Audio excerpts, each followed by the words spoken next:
आगे बढ़ेंगे। महाराष्ट्र में एमएनएस कारकुनों ने कई जगहों पर हनुमान चालीसा का एहतमाम किया। मुंबा देवी, वर्ली और कल्याण में हनुमान चालीसा ऊंची आवाज में बजाया गया। मुस्लिम आबादी वाले इलाकों में भी एमएनएस कारकुनों ने हनुमान चालीसा लगाया।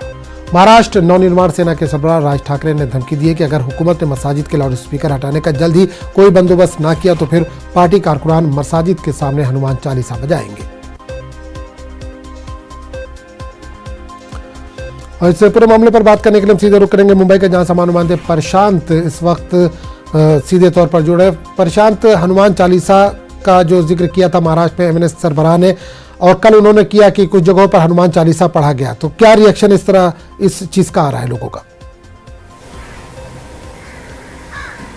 देखिए, ये मनसे की तरफ से जो बयान दिया गया था राज ठाकरे की तरफ से, ये हम देख रहे हैं कि महाराष्ट्र में जो है राजनीति के लिए सबसे अहम मुद्दा बन चुका है। सिर्फ आम खास अभिनेता नेता ही नहीं, बल्कि जो राह चलने वाला इंसान है वो भी इस बात में इन्वॉल्व हो रहा है, इस चर्चा में अपना हिस्सेदारी दिखा रहा है। मैं आपको बता दूं कि कल हमने जब देखा कि एक वीडियो जो है होम मिनिस्टर वरसे पाटिल की जो है, दिलीप वरसे पाटिल का वीडियो जो है वायरल हुआ। महाराष्ट्र से सटा सिरूर एक इलाका है, वहाँ पर उनकी एक कार्यक्रम था जहाँ पर वो भाषण दे रहे थे, लेकिन जब अजान शुरू हुआ तो उन्होंने अपना भाषण बीच में रोक दिया। उस वीडियो को लेकर के ट्रोल किया गया ट्विटर पे, कई बयानात जो हैं दिए गए। वहीं दूसरी तरफ अगर देखा जाए तो राज ठाकरे के बयान के बाद मुंबई के कई ऐसे इलाके हैं, जिस तरह से आपने बताया कि वर्ली, मुंबा देवी, कल्याण, थाने ऐसे इलाके हैं जहां पर मनसे की तरफ से अब हनुमान चालीसाएं बजाई जा रही हैं, जय श्री राम के नारे लगाए जा रहे हैं। ऐसे में देखिए, सबसे जो राजनीति के जानकार हैं उनका साफ तौर पर यही कहना है कि बीएमसी चुनाव सामने है। ऐसे में राज ठाकरे की पार्टी के पास कोई अहम मुद्दा नहीं था। खुद को एक बार सुर्खियों में लाने के लिए ये बहुत बड़ा बयान और बहुत बड़ा स्टंट जो है, बहुत बड़ा हुकुम का इक्का अगर कहा जाए, वो खेल जो है मनसे की तरफ से खेला गया है। कुल मिलाकर देखा जाए, जो जानकार है उनका कहना है कि राज ठाकरे का अस्तित्व जो है महाराष्ट्र और मुंबई में धीरे धीरे कम होता नजर आ रहा था। पिछले 5 सालों में हमने देखा है कि उनकी तरफ से कोई बहुत बड़े कार्यक्रम या बहुत बड़े मूवमेंट या बहुत बड़े बयानात जो है नहीं दिए गए थे। और ऐसे में बीएमसी चुनाव में अपने आप को, अपने कैंडिडेट को एक चेहरा देना, सुर्खियों में रहना, इसके चलते इस बयान को दिया गया है। लेकिन इसके अलग अलग मतलब निकाले जा रहे हैं। मैं आपको बताऊं कि आज दिलीप वरसे पाटिल का 11 बजे जनता दरबार है उनके एनसीबी के दफ्तर में। वहां पर भारी संख्या में भीड़ इकट्ठा होगी। वहां पर देखना होगा किस तरह से आज का कारभार उनका पूरा चलता है, जनता दरबार चलता है। और सबसे बड़ी बात मैं आपको बता दूं कि पुणे से ये जानकारी मिल रही है कि राज ठाकरे के इस बयान के बाद जो मुसलमान उनके पदाधिकारी थे मनसे की, वो अब एक तरफ इस्तीफा देने का जो जोर है शुरू कर दिया है। कई ऐसे कार्यकर्ता हैं जिन्होंने इस्तीफा दे दिया है। मनसे और शिवसेना अब देखिए इस बात को लेकर के आमने सामने खड़ी है। कल जो है हमने देखा था कि आदित्य ठाकरे ने बयान दिया था कि राज ठाकरे की पार्टी सी ग्रेड की पार्टी है। उसके जवाब में मनसे के जो नेता हैं देश पांडे, उन्होंने साफ तौर पर यह कहा कि अगर हमारी पार्टी सी ग्रेड की है तो शिवसेना डी ग्रेड की है, क्योंकि उन्होंने ये भी साथ में जोड़ा कि शिवसेना जो हिंदुत्व का एक चोला बांधकर पहले चलती थी, अब वो किनके साथ हाथ मिलाई है वो सब जानते हैं। यानी कुल मिलाकर देखा जाए, राज ठाकरे का ये बयान भूचाल मचा कर रखा है महाराष्ट्र की राजनीति में, और सभी अटकलें यही लगा रहे हैं कि आने वाला जो बीएमसी चुनाव है उसमें क्या राज ठाकरे बीजेपी के साथ अपने कैंडिडेटों को जोड़कर खड़ा करेंगे?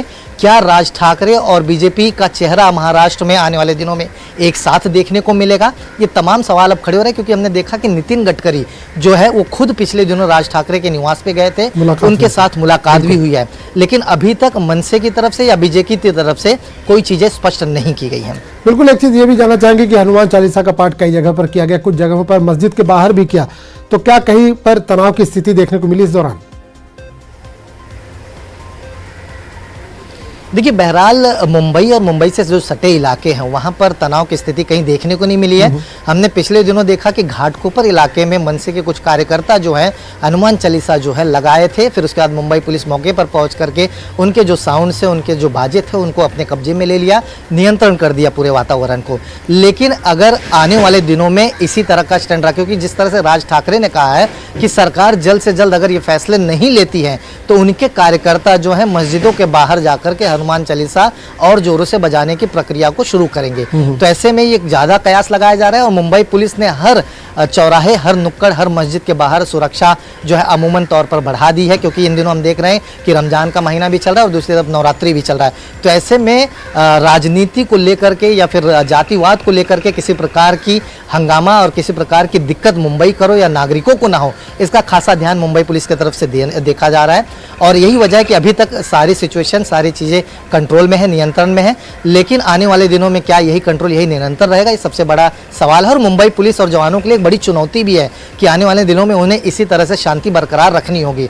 बहरहाल राजनीति की तरफ अगर चले तो ये कयास लगाया जा रहा है कि नया स्टंट, नया बयान राज ठाकरे का किस इंटेंशन से दिया गया है। आने वाले दिनों में पत्ते साफ हो पाएंगे, ये तस्वीरें खुल पाएंगे कि क्या राज ठाकरे और बीजेपी जो बीएमसी चुनाव है उसमें साथ में खड़ी होती है या फिर इसका कोई अलग मतलब निकाला जाता है। यानी कुल मिलाकर देखा जाए, आज जिस तरह से मैंने कहा कि होम मिनिस्टर का जनता दरबार है महाराष्ट्र में, वहां देखना होगा कि उनके दफ्तर में क्या कुछ हलचलें होती हैं, उनका क्या बयान आता है। तो तमाम चीजें हैं, काफी हैपनिंग फुल आज का दिन रहेगा और देखना ही होगा कि मनसे के कार्यकर्ताओं की तरफ से क्या कुछ पहल की जाती है। जिस तरह से राज ठाकरे ने कहा है कि अगर मस्जिदों के बाहर से जो बोंगे अगर नहीं हटाए जाएंगे तो हनुमान चालीसा बजाई जाएगी। कुछ इलाकों में ये प्रक्रिया शुरू कर दी। दिलीप वलसे पाटिल का जो वीडियो वायरल हुआ है, हमने वो वीडियो देखा है, लेकिन इस सब के बीच अघाड़ी सरकार का क्या कुछ रिएक्शन आ रहा है? देखिए, बहरहाल इस वीडियो के बाद जो है, जो जनता है उन्होंने ट्रोल किया है, कुछ लोगों ने ट्रोल किया, लेकिन अभी तक उनकी सरकार या फिर अपोजिशन पार्टी की तरफ से कोई रिएक्शन इस वीडियो को लेकर के नहीं आया फिलहाल।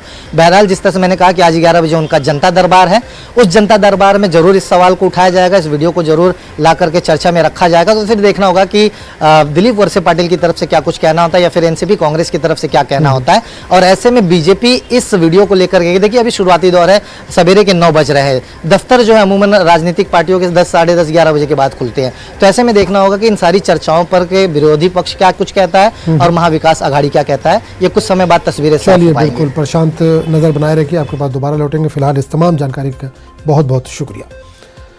राजन, जैसा